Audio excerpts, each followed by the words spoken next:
श्रीमद् भागवत कथा के द्वितीय दिवस पर जडमभरत प्रसंग का प्रेरणादायक वर्णन। नई मंडी घरसाना में दिव्य ज्योति जागृति संस्थान द्वारा आयोजित श्रीमद् भागवत कथा के द्वितीय दिवस का शुभारंभ श्रद्धालुओं के उत्साहपूर्ण वातावरण में हुआ। श्री मंगत अग्रवाल, सुशील लीला और रामकुमार बासेड़ा ने भागवत पूजन कर कार्यक्रम की शुरुआत की। यदि आप हमारे YouTube चैनल पर नए हैं तो कृपया चैनल को सब्सक्राइब करें ताकि आपको ऐसे और भी कार्यक्रमों की जानकारी मिलती रहे। इस अवसर पर बड़ी संख्या में श्रद्धालु उपस्थित थे, जो साध्वी भाग्यश्री भारती जी द्वारा प्रस्तुत आध्यात्मिक प्रवचनों का आनंद लेने के लिए एकत्रित हुए थे।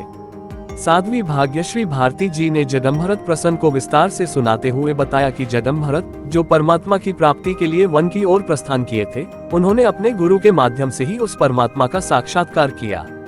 साध्वी जी ने कहा कि आज के युग में भी यदि हम ईश्वर को प्राप्त करना चाहते हैं तो हमें एक ऐसे पथ प्रदर्शक की आवश्यकता है जो हमारे अंतःकरण में उस ईश्वर को प्रकट कर सके। गुरु के बिना किसी भी व्यक्ति के लिए ईश्वर की प्राप्ति संभव नहीं है।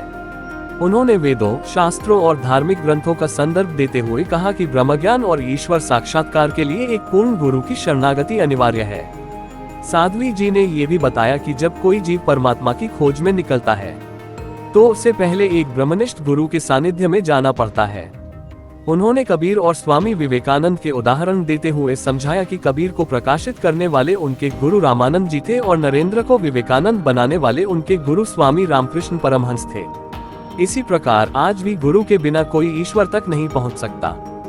साध्वी जी ने आगे कहा कि ब्रह्मज्ञान ही वह साधन है जो भक्ति, आध्यात्मिक जागृति और मुक्ति के वास्तविक मार्ग को प्रशस्त करता है। उन्होंने कहा कि आज मानव प्रभु की प्राप्ति के लिए तत्पर है, परंतु उसके पास प्रभु प्राप्ति का साधन नहीं है।